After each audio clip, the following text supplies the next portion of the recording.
Okay, welcome all of you दोस्तों। आपका स्वागत है ऑन विंसेंट सफलता की ओर पहला कदम। क्लियर अगेन फिर से अपन जो है एक नए क्वेश्चन के साथ आज इस सेशन को स्टार्ट करने वाले हैं और ये मोस्ट एक्साइटिंग सीरीज है आपके लिए और हमारे लिए भी, क्योंकि इस सीरीज में हम लेके आते हैं जो one of the best question जो अभी तक का इंटरव्यू में पूछे गए हैं। क्लियर डिफरेंट डिफरेंट इंटरव्यू में अगर देखा जाए तो डिफरेंट डिफरेंट इंटरव्यू में यहाँ से क्वेश्चन आते रहते हैं। क्लियर, तो वही क्वेश्चन हम लोग जो है वो डिटेल में 10 से 15 मिनट के सेशन में जो है वो समझते हैं, डिस्कस करते हैं। क्लियर एंड बहुत ज्यादा हम डिटेल में नहीं जा रहे हैं, हम इंटरव्यू पॉइंट ऑफ व्यू से आपको कैसे आंसर करना है बस उतना अपन जो है यहाँ से समझते हैं। तो आज इसी सेशन में इसी सीरीज का आज जो है वो थर्ड सेशन है और आज हम लोग बात करने वाले हैं एक बहुत बढ़िया क्वेश्चन जो है वो रेफ्रिजरेशन एंड एयर कंडीशनिंग से पूछा जाता है, वीसीआरसी साइकिल और आपके जो रेफ्रिजरेशन गैस साइकिल होती है वहां से। क्लियर, एक कॉमनली मैंने देखा है कि बहुत ज्यादा जो है इंटरव्यूअर पसंद करते हैं। जैसे अगर अपन बात करें वीसीआरसी साइकिल में, तो वीसीआरसी साइकिल में एक फोर्थ कंपोनेंट होता है जिसको हम लोग बोलते हैं throttle valve. Clear, throttle valve बोलते हैं। और अगर अपन बात करें गैस रेफ्रिजरेशन साइकिल जिसको हम लोग रिवर्स ब्रेटन साइकिल भी बोलते हैं, या जिसका और भी एक नाम है जिसको हम लोग बेल कॉलमैन साइकिल बोलते हैं। तो बेल कॉलमैन साइकिल में हम लोग यूज करते हैं एक्सपैंडर। क्लियर, थ्रॉटल वॉल्व की जगह हम लोग एक्सपैंडर यूज करते हैं। तो पहली चीज तो ये है कि हम लोग यहाँ पर थ्रॉटल वॉल्व वीसीआरसी में क्यों यूज करते हैं और बेल कॉलमैन साइकिल में हम लोग एक्सपैंडर क्यों यूज करते हैं, उसका लॉजिक क्या है। और अगर अपन दोनों कंपोनेंट को जो है वो आपस में बदल दें, यानी कहने का मतलब ये है कि वीसीआरसी साइकिल में अगर हम लोग एक्सपेंडर को यूज कर लें और बेल कॉलमैन साइकिल में अगर हम लोग थ्रॉटल वॉल्व को यूज करें, देन अपना क्या एडवांटेजेस या क्या डिसएडवांटेजेस आपको देखने को मिलेगा। क्लियर, परफॉर्मेंस अपन कैसे देखेंगे कि बढ़ेगी या कम होगी, जो भी कुछ है तो ये आज हम लोग इस सेशन में डिस्कस करने वाले हैं प्रॉपर तरीके से। क्लियर, तो लास्ट तक बने रहिएगा इस सेशन में। Clear and please like and share करना मत भूलिएगा, अपने दोस्तों को थोड़ा सा बताना। क्लियर, क्योंकि आपका जो सपोर्ट मिलता जाएगा उसी के बिहाफ पे हम लोग नई नई सीरीजें एंड नए नए जो कॉन्सेप्ट है वो आपको इंट्रोड्यूस करते जाएंगे। क्लियर, चलिए तो स्टार्ट करते हैं। चलिए दोस्त, ये मेरा complete qualification background as well as जो मेरा टीचिंग एक्सपीरियंस है, तो ये एक बार आप रीड आउट कर लीजिएगा। क्लियर, इतना टाइम नहीं है कि अपन पूरा ये भी बता सकें इस सेशन में। एंड ये मेरा एक रिसर्च पेपर है। जैसे बहुत सारे बच्चे बोलते हैं सर आपका रिसर्च का टॉपिक क्या था, तो मेरा टॉपिक जो था वो droplet combustion studies of nitromethane and it's blended mixture था, जो experimental and thermal fluid science में पब्लिश है। क्लियर, तो ये आप एक्सेस कर सकते हो। चलिए तो स्टार्ट करते हैं जल्दी से अभी का अपना जो सेशन है। यानी throttle valve in VCRC and expander in gas refrigeration cycle. Clear, and why, क्यों ऐसा हम करते हैं। क्लियर, ऐसा हम लोग क्यों करते हैं और अगर रिवर्स कर दें देन क्या एडवांटेजेस या डिसएडवांटेजेस अपने को देखने को मिलेगा, ये हम लोग इस पर्टिकुलर सेशन में जो है वो डिस्कस करने वाले हैं। चलिए तो स्टार्ट करते हैं। देखो, अगर पहले हम लोग जो है वो वीसीआरसी साइकिल की बात करें, वीसीआरसी यानी वेपर कंप्रेशन रेफ्रिजरेशन साइकिल, तो अगर हम लोग पहले जो है वो वीसीआरसी साइकिल की बात करें, वीसीआरसी साइकिल की, जस्ट वेट 1 मिनट, मैं एक बार इंटरफेस चेंज कर लेता हूं, जस्ट वेट 1 मिनट, तो डायग्राम बनाना आसान हो जाएगा। Just wait 1 minute, just wait 1 second.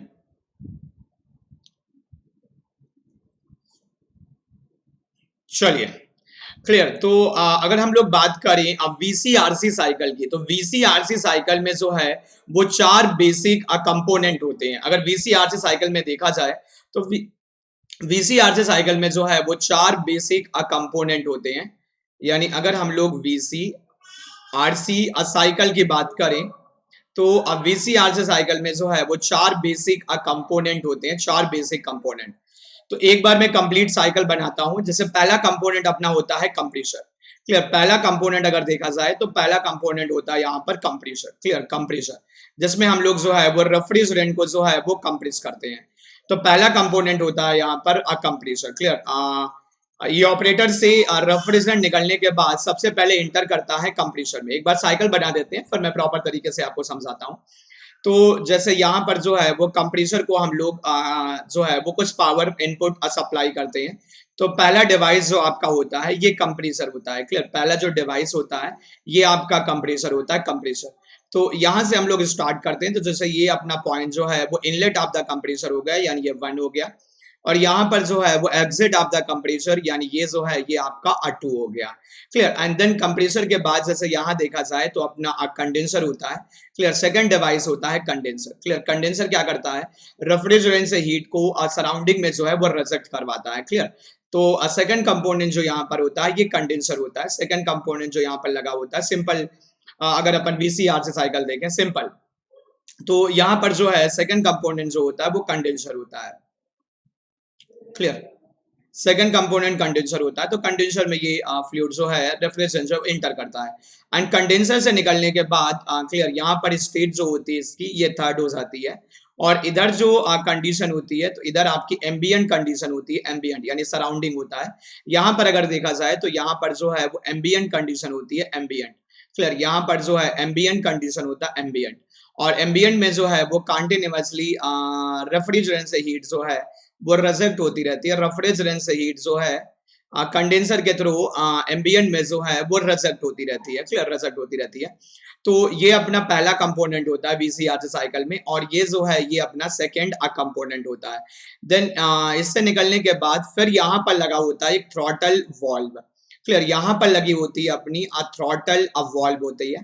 Third component होता है थ्रॉटल वॉल्व। क्लियर, ये होती है थ्रॉटल वॉल्व, जिसके बारे में अपने को अभी जो है वो डिस्कशन करना है। तो यहाँ पर होती है थ्रॉटल वॉल्व। क्लियर, ये थ्रॉटल वॉल्व होती है, और ये अपना जो है वो थर्ड कंपोनेंट होता है। क्लियर, थर्ड कंपोनेंट ये अपना होता है। थ्रॉटल वॉल्व से निकलने के बाद ये जो है फ्लूइड किसी डिफरेंट स्टेट, मान लो फोर्थ में आ जाता है, स्टेट 4 में आ जाता है। एंड देन फिर यहाँ पर लगा होता है आपका ई ऑपरेटर। क्लियर, देन इसके बाद जो है वो ई ऑपरेटर यहाँ लगा होता है, ई ऑपरेटर। यहाँ पर अगर देखा जाए तो यहाँ पर जो है ई ऑपरेटर लगा होता है, ई ऑपरेटर। क्लियर, यहाँ पर अगर देखा जाए तो ई ऑपरेटर आपका लगा होता है। यानी अगर ये फोर्थ कंपोनेंट अगर देखा जाए तो फोर्थ कंपोनेंट जो होता है ये अपना ई ऑपरेटर होता है। क्लियर, ये ई ऑपरेटर हो गया,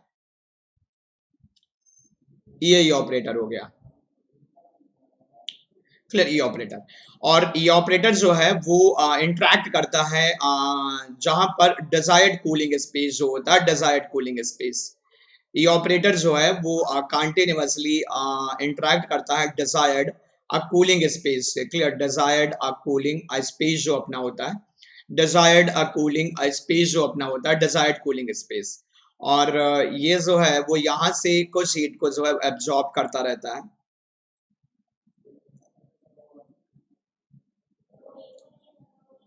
क्लियर, यहाँ से जो है ये Q डॉट मान लो सपोज दैट एब्जॉर्ब करता है, Q डॉट यहाँ से एब्जॉर्ब करता है। और यहाँ पर जैसे देखा जाए तो ये Q डॉट कंडेंसर से रिजेक्ट करता है। तो ये फोर्थ कंपोनेंट हो जाता है, ई ऑपरेटर जो है ये फोर्थ कंपोनेंट हो जाता है। और ऐसे करके एंटी क्लॉकवाइज डायरेक्शन में जो है वो रेफ्रिजरेंट जो है वो आपका सर्कुलेट करता है। ऐसे अगर देखा जाए तो इन एंटी क्लॉकवाइज डायरेक्शन में, एंटी क्लॉकवाइज डायरेक्शन में रेफ्रिजरेंट जो आपका होता है, रेफ्रिजरेंट ये आपका जो है वो सर्कुलेट करता रहता है। क्लियर, तो एक बार इसका जो है वो TS डायग्राम भी बना लेते हैं और फिर बढ़िया समझते हैं कैसे होगा। क्लियर, PS डायग्राम बनाने की जरूरत नहीं पड़ेगा, TS डायग्राम बना लेते हैं बस। क्लियर, तो अगर अपन यहाँ से देखें दोस्त, यहाँ से अगर अपन देखें तो TS डायग्राम कैसे होता है वो थोड़ा सा बनाते हैं। तो फेज डायग्राम यहाँ पर होता है। तो जैसे फेज डायग्राम ऐसे होता है। क्लियर, ये आपकी एंट्रोपी एक्सेस होती है, ये आपकी एंट्रोपी एक्सेस होती है। एंड डेट शुड और टेम्परेचर एक्सेस। दो प्रेशर होते हैं, एक आपका कंडेंसर प्रेशर होता है, एक कंडेंसर प्रेशर होता है। तो मान लो सपोज डेट ये आपका कंडेंसर प्रेशर होता है, P ऑफ द कंडेंसर। और दूसरा जो होता है ये ई ऑपरेटर प्रेशर होता है। ये आपका जो है वो ई ऑपरेटर प्रेशर होता है, ई ऑपरेटर। ये आपका ये ऑपरेटर प्रेशर हो जाता है। क्लियर, तो यहाँ पर अगर देखा जाए तो यहाँ से जनरली हम लोग स्टार्ट करते हैं। आइडियल कंडीशन जो होती है यहाँ से स्टार्ट करते हैं। ये इनलेट ऑफ कंप्रेसर होता है, इनलेट ऑफ कंप्रेसर। क्लियर, ये इनलेट ऑफ कंप्रेसर होता है। Inlet of compressor, clear. और कंप्रेसर में जो प्रोसेस होती है वो आइसेंट्रोपिक होती है, यानी एंट्रोपी जो है वो आपकी कांस्टेंट रहती है, एंट्रोपी आपकी जो है वो कांस्टेंट रहती है। तो एंट्रोपी कांस्टेंट रहेगी तो एक वर्टिकल लाइन होगी, वर्टिकल लाइन, क्लियर। तो ये पॉइंट आपका 2 आ जाता है, और ये एग्जिट ऑफ कंप्रेसर बोल सकते हो, या कंडेंसर का जो है वो इनलेट होता है। देन प्रोसेस आपके ये, तो इसमें आपने क्या किया, इसमें अगर देखा जाए तो कंप्रेसर में आपने कुछ कंप्रेशन पावर जो है वो सप्लाई की, डब्ल्यू डॉट कंप्रेसर, और ये पॉइंट आपका जो है वो थर्ड आ गया, क्लियर। ये पॉइंट आपका थर्ड आ गया, और यहाँ से हीट जो है वो बाहर सराउंडिंग में रिजेक्ट हो गई, क्लियर। यहाँ से हीट जो है वो सराउंडिंग में आपके रिजेक्ट हो जाती है, तो रिजेक्शन जो है वो क्यू डॉट आर है। देन फोर्थ पॉइंट से जो है ये आपका थ्रॉटल होगा, यहाँ पर थ्रॉटल कंडीशन आएगी। तो थ्रॉटल प्रोसेस जो होती है वो आइसेंथैल्पिक होती है, आइसेंथैल्पिक। एंथैल्पी जो होती है वो कांस्टेंट होती है, लेकिन हाईली इरिवर्सिबल प्रोसेस होती है, जिसकी वजह से एंट्रोपी जो है वो बढ़ती है। अगर आप एंट्रोपी यहाँ पर देखोगे तो एंट्रोपी बढ़ती है, इतनी अमाउंट जो है एंट्रोपी आपका क्या हो गया, बढ़ गया है, क्लियर। एंट्रोपी यहाँ पर बढ़ गया है, और फिर आपका जो है, और ये डॉटेड लाइन होती है, यानी इरिवर्सिबल प्रोसेस है, तो डॉटेड लाइन होगी। फिर आपका जो है ये ई ऑपरेटर में होता है, ये ई ऑपरेटर में, और कंटिन्यूअसली यहाँ से जो है वो आप हीट को एब्जॉर्ब करते हो, क्लियर। तो रिवर्सिबल कांस्टेंट प्रेशर पे हीट का एब्जॉर्प्शन होता है, और रिवर्सिबल कांस्टेंट प्रेशर पे हीट का रिडक्शन होता है, और ये थ्रॉटल होता है। तो यहाँ पर एंथैल्पी जो होती है H3 = H4 के बराबर होती है, लेकिन एंट्रोपी जो होती है S4 जो होता है ये ग्रेटर देन S3 होता है, तो एंट्रोपी बढ़ती है। एंट्रोपी जो है वो प्रोसेस में बढ़ती है, एंथैल्पी जो है वो कांस्टेंट रहती है। अगर देखा जाए इस फोर्थ कंपोनेंट में अगर देखा जाए, क्लियर, इस फोर्थ कंपोनेंट में देखा जाए। अब देखो अपने क्वेश्चन पे आते हैं। अपना क्वेश्चन ये था कि अगर हम वेपर कंप्रेशन और रेफ्रिजरेशन साइकिल में थ्रॉटल वाल्व को यूज करते हैं तो पर्पस क्या है। देखो थ्रॉटल वाल्व को जब हम यूज करेंगे, यहाँ पर समझो पहले, थ्रॉटल वाल्व को जब हम लोग यहाँ पर यूज करते हैं तो थ्रॉटल वाल्व से क्या होता है, देखो यहाँ पर सैचुरेटेड लिक्विड कंडीशन है, सैचुरेटेड लिक्विड कंडीशन है। यहाँ पर अगर देखा जाए तो इनलेट पे जो है वो सैचुरेटेड लिक्विड कंडीशन है, सैचुरेटेड लिक्विड कंडीशन है। और यहाँ पर अगर देखा जाए तो आपकी जो है वो वेट कंडीशन है, क्लियर, वेट कंडीशन है। यानी यहाँ पर एंट्री आइडियल कंडीशन में जो है वो सैचुरेटेड लिक्विड के फॉर्म में हो रही है, सैचुरेटेड लिक्विड के फॉर्म में हो रही है।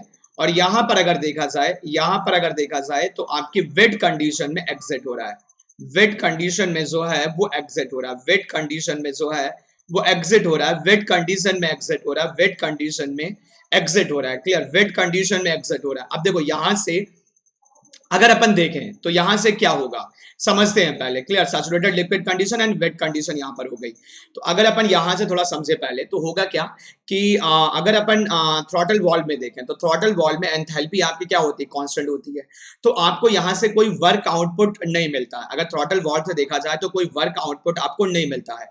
और बिना किसी वर्क आउटपुट के मिले, क्लियर, आपका एक काम जो है कि आपका रेफ्रिजरेंट जो है वो कूल डाउन हो जाता है, 3 से जो है 4 तक आ गया, 3 से 4 तक आ गया। तो यहाँ टेम्परेचर कुछ ये था और यहाँ पर टेम्परेचर कुछ और है। तो अगर यहाँ पर देखा जाए, क्लियर, तो यहाँ पर जो है वो आपका रेफ्रिजरेंट जो है वो कूल डाउन हो गया, इसके टेम्परेचर रिड्यूस हो गए, और टेम्परेचर रिड्यूस होगा तभी ये इवापोरेटर में जो है वो रूम से या डिजायर्ड स्पेस से हीट को एब्जॉर्ब करेगा। और अगर ये रेफ्रिजरेंट हीट को एब्जॉर्ब करेगा तभी आपको रेफ्रिजरेशन इफेक्ट मिलेगा। और रेफ्रिजरेंट इफेक्ट जितना ज्यादा होगा उतना ही डिवाइस का जो परफॉर्मेंस है, यानी कोएफिशिएंट ऑफ परफॉर्मेंस सीओपी, वो उतना ही ज्यादा जो है वो बढ़ जाएगा। सीओपी जो रनिंग कॉस्ट होता है, तो डिवाइस का परफॉर्मेंस यानी सीओपी उसका उतना ही ज्यादा हो जाएगा, और जो इलेक्ट्रिसिटी का कंजप्शन यानी रनिंग कॉस्ट है वो उतनी ही रिड्यूस हो जाएगी, और डिवाइस आपका इफेक्टिव हो जाएगा, क्लियर। तो ये थ्रॉटल वॉल्व पे होता है। अगर हम थ्रॉटल वॉल्व की जगह इसको हटा के एक्सपेंडर लगा दे, देन क्या होगा। अब देखो एक्सपेंडर जो होता है यानी एक तरह का टरबाइन होती है, क्लियर। एक्सपेंडर जो है एक तरह का टरबाइन हो गया या पिस्टन सिलेंडर अरेंजमेंट हो गया, जिसमें आपका रेफ्रिजरेंट क्या करेगा, एक्सपैंड करेगा। अब एक्सपेंडर अगर लगा होगा तो यहाँ पर कुछ अपने को वर्क आउटपुट मिलेगा, नो डाउट कुछ वर्क आउटपुट मिलेगा, बिल्कुल सही है। और कुछ वर्क आउटपुट अगर ये मिलेगा तो अपन कंप्रेसर के एंड पे सप्लाई कर देंगे, तो कंप्रेसर में जो पावर अपन इनपुट दे रहे हैं यानी इलेक्ट्रिसिटी जो दे रहे हैं वो आपके रिड्यूस हो जाएगी, इलेक्ट्रिसिटी जो है वो आपके रिड्यूस हो जाएगी, क्लियर, बिल्कुल सही है। लेकिन होता क्या है समझो पहले, एक्सपेंडर में जो वर्क मिलेगा, क्योंकि यहाँ पर जो रेफ्रिजरेंट होता है वो लिक्विड स्टेट में होता है, देखो लिक्विड स्टेट में, सैचुरेटेड लिक्विड स्टेट में है, और लिक्विड स्टेट में जो है वो आपका कंप्रेसिबिलिटी बहुत ही कम होती है, यानी लिक्विड ऑलमोस्ट क्या होता है, इनकंप्रेसिबल होता है। तो बहुत ज्यादा लिक्विड जो है वो एक्सपैंड नहीं करेगा। यानी कहने का मतलब ये है, अगर आप ये सोच रहे होगे कि एक्सपेंडर लगाने से बहुत ज्यादा वर्क आउटपुट आपको मिल जाएगा, तो वो गलत है। ज्यादा एक्सपेंशन होगा नहीं, क्योंकि लिक्विड जो है जो वर्किंग फ्लूइड यानी रेफ्रिजरेंट, वो लिक्विड स्टेट में, लिक्विड स्टेट उतना कंप्रेसिबल वो होता नहीं है, तो एक्सपेंशन होगा नहीं, एक्सपेंशन होगा नहीं, वर्क आउटपुट बहुत ही मिनिमम मिलेगा। लेकिन एक्सपेंडर का जो कॉस्ट होगा वो बहुत ज्यादा होता है। अब देखो, किसी भी इलेक्ट्रॉनिक्स डिवाइस का जो सर्विस लाइफ होता है वो 5-10 साल होता है, 4-5 साल मान लो होता है। तो 4-5 साल में जैसे मान लो आपने यहाँ एक्सपेंडर लगाया, एक्सपेंडर लगाने की वजह से, एक्सपेंडर लगाने की वजह से पहले से तो आपका आरसी रिड्यूस हो जाएगा, फिर रेफ्रिजरेशन इफेक्ट आपका कम हो जाएगा, क्योंकि कूलिंग उतनी होगी नहीं रेफ्रिजरेंट की। तो आपने ये बोला ठीक है मैं बल्कि साइज का लगा दूंगा, तो कूलिंग चलो ठीक है उतनी मिल गई आपको। लेकिन होगा क्या कि जैसे मान लो महीने का 10-5 रुपए आपने इलेक्ट्रिसिटी को बचा भी लिया, अब 10,000 का आपका जो है वो एक्सपेंडर पड़ा कॉस्ट आपको। तो पहली चीज तो इंस्टॉलेशन कॉस्ट बढ़ गई, वन टाइम जो कॉस्ट होती है, एसी महंगा हो गया, तो बहुत सारी जो लोग हैं वो मतलब अफोर्ड नहीं कर पाएंगे। तो पहली बात तो आपका सेल्स जो है वो कम हो गया, क्योंकि किसी भी प्रोडक्ट को लॉन्च करते समय उसकी कॉस्ट जो है वो देखी जाती है कि ये मीडियम फैमिली या जो है बिलो मीडियम देखा जाए, वो लोग अफोर्ड कर पाएंगे या नहीं कर पाएंगे। महंगा होगा तो लोग ऑब्वियस सी बात है एक बार सोचेंगे, सस्ता हो जाएगा तो लोग ठीक है कमी का तो है अपन ले सकते हैं। तो वो एक पहला मेंटल सेटअप आपको देखना पड़ेगा।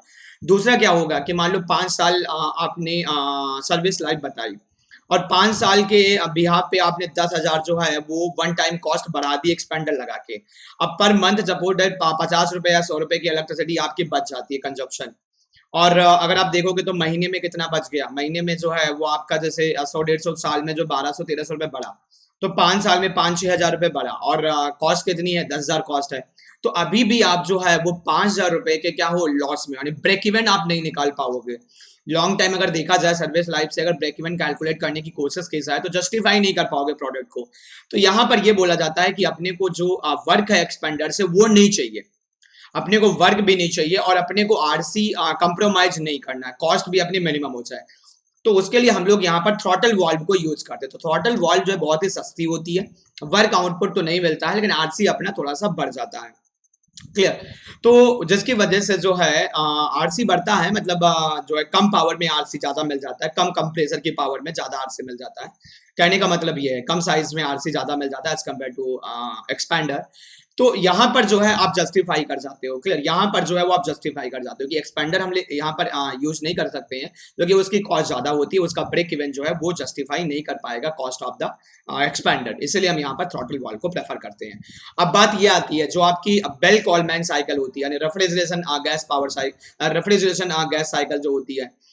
तो रेफ्रिजरेशन गैस साइकिल अगर देखी जाए, यानी रेफ्रिजरेशन गैस साइकिल को अगर हम लोग देखें, refrigeration gas cycle, clear, refrigeration gas cycle, जिसको हम लोग बेल कॉलमैन साइकिल बोलते हैं, क्लियर, जिसको हम लोग बेल कोलेमैन साइकिल बोलते हैं, क्लियर, बेल कोलेमैन साइकिल बोलते हैं इसको हम लोग,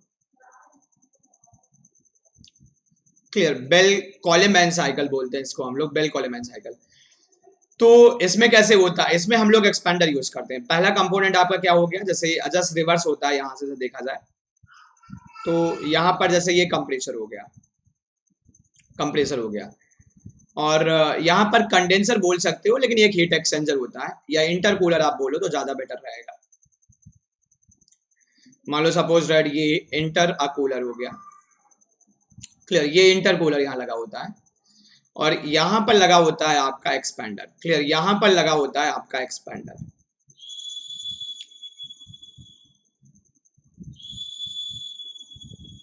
ये एक्सपेंडर लगा होता है यहाँ पर, ये जो लगा होता है ये आपका एक्सपेंडर होता है,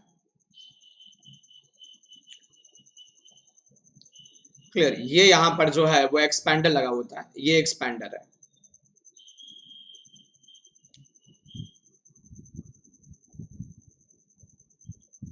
और ये ऑपरेटर है,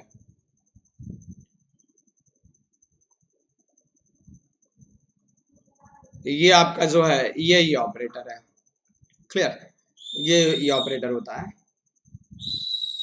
और यहां पर अगर देखा जाए तो कुछ ऐसे, तो ये रूम से हीट को एब्जॉर्ब करेगा, क्यू डॉट एब्जॉर्प्शन यहां से होगा, और यहाँ से हीट जो है वो बाहर रिजेक्ट होगी, तो यहाँ पर क्यू डॉट और रिजेक्शन होगा।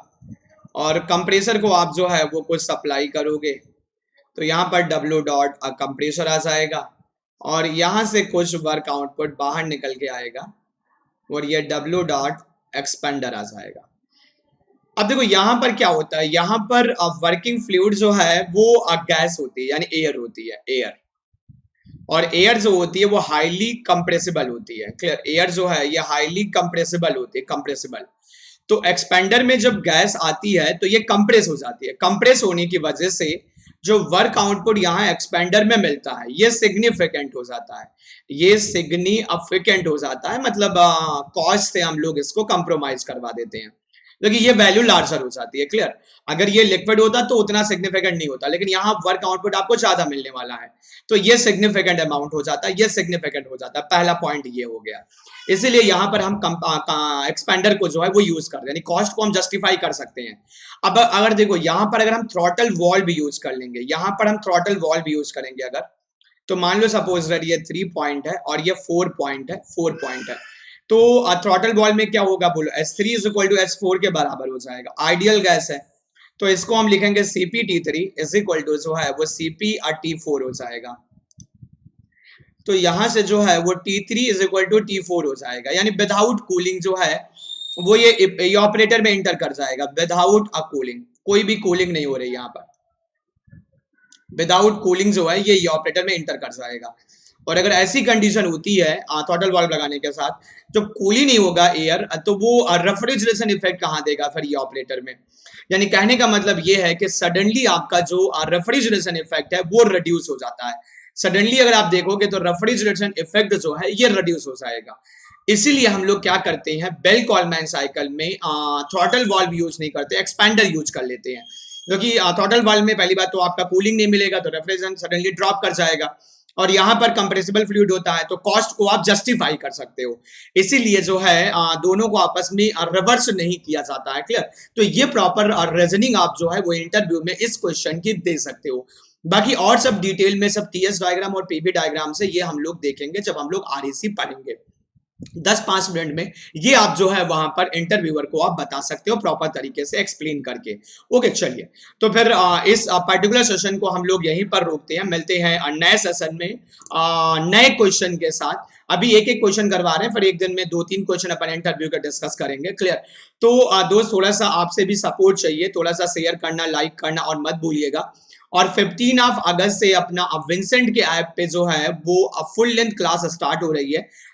2 आपके बैचेस स्टार्ट हो रहे हैं, गेट 2021 यानी टारगेट बैच, और गेट 2022 यानी कि फाउंडेशन बैच। क्लियर, और पहले 2 सब्जेक्ट जो हैं ये दोनों मेजर सब्जेक्ट हैं। पहला आपका प्रोडक्शन स्टार्ट हो रहा है और दूसरा जो है वो आपका थर्मोडायनामिक्स, और ये दोनों जो है 2-2 घंटे की क्लास होंगी, लाइव क्लासेस होंगी, लाइव क्लास में आप जुड़िए। क्लियर, ओके, चलिए तो लाइक एंड शेयर करना मत भूलिएगा। Okay, thank you for watching this, thank you, thank you, thank you.